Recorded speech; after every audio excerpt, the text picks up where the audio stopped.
सुतल राजा उठी के बैठले हो अपने कोइलरिया देई के बोल अपने कोइलरिया देई के बोल धाऊ नाऊ आरे धाऊ धाऊ बरिया रे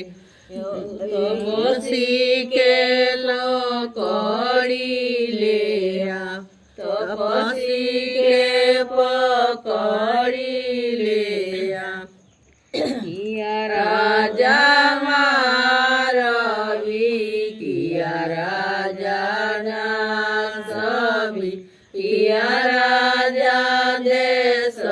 से निकाल किया राजा देश से निकाल नहीं राजा मारवी नहीं राजा सभी नहीं राजा देश से निकाल नहीं राजा देश से निकाल जने चिरैया के बोलिया सोहावन तने